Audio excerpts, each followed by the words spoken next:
In the vast, unforgiving wilderness of Siberia, where winter's grip is absolute, a story of survival so incredible it borders on the unbelievable unfolded. This is the tale of Nina, a 90-year-old widow who faced 1,000 hungry wolves and lived to tell the tale. Her story isn't just about survival. It's a testament to the sheer, unyielding power of the human spirit against the raw, untamed forces of nature. Nina lived a life of solitude in a small, isolated cabin, miles from the nearest village. Her days were a quiet rhythm of chopping wood, tending her small garden in the brief summer, and preparing for the long, brutal winter. Her husband, a seasoned hunter, had passed away years ago, leaving her with a profound knowledge of the forest and a deep respect for its inhabitants. But nothing could have prepared her for the day the forest turned against her. It started with a howl, not the familiar, lonely call of a single wolf, but a chorus, a symphony of hunger that seemed to rise from the very ground. Nina, looking out her frosted window, saw a sight that would freeze the blood of the bravest hunter. The snow-covered clearing around her cabin was no longer white. It was a shifting, moving sea of grey and black fur. A pack of wolves, larger than any she had ever seen or heard of, was gathering. She counted, her heart pounding against her ribs, until she lost track. There were hundreds, maybe even 1,000. Panic, cold and sharp, threatened to overwhelm her. She was 90 years old, alone, with a dwindling supply of firewood and food. The wolves were a starving army at her doorstep. They circled the cabin, their yellow eyes glowing in the twilight, their breath misting in the frigid air. The scent of her meager fire was a beacon, drawing them closer. They weren't just passing through. They were laying siege. The first night was a nightmare.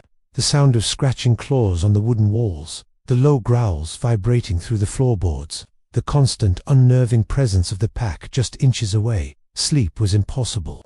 Every creak of the old cabin sounded like a breach. Nina clutched the old hunting rifle her husband had left her, but she knew it was useless. A single shot would be a drop in the ocean against such a horde. It would only provoke them further. Days blurred into a terrifying routine. The wolves never left. They were patient, waiting for weakness, for a mistake. Nina rationed her food, eating only a few spoonfuls of dried porridge a day. She burned her furniture piece by piece to keep the fire alive, the only thing separating her from the circling predators. The cold was a constant enemy, seeping through the cracks, but the fear was colder still.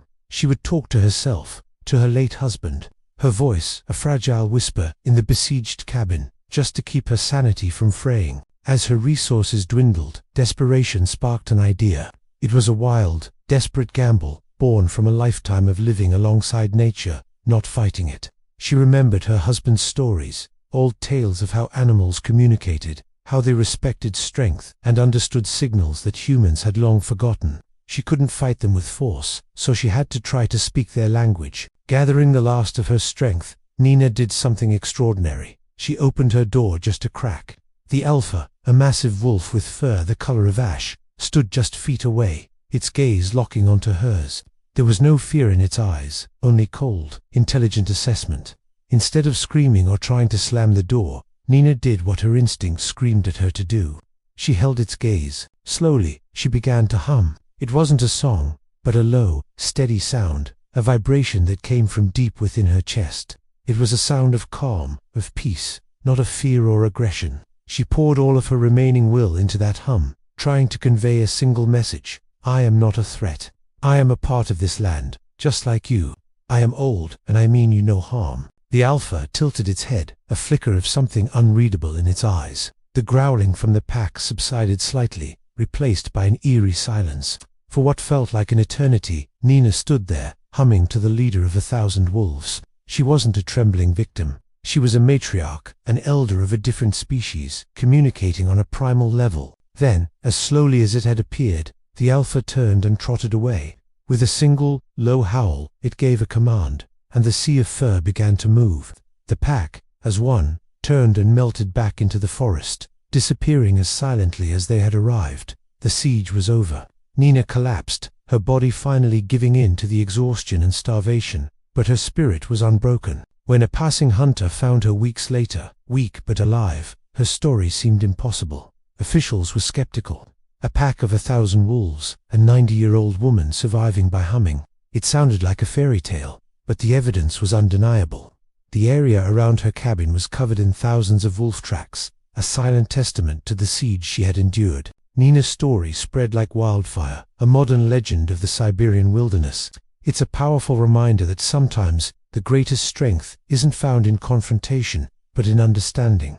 It's about respecting the forces of nature and finding a way to connect, even with those we perceive as our greatest enemies. Nina didn't defeat the wolves. She communicated with them. She survived, not by being a warrior, but by being a whisper of peace in a storm of hunger. Her tale teaches us that courage has many forms. It's not always about the loud roar, but sometimes it's about the quiet, steady hum that says, "I am here, and I am not afraid." Thank you for watching. If you were as moved by Nina's incredible story as we were, please like, subscribe, and share. We'll see you in the next video.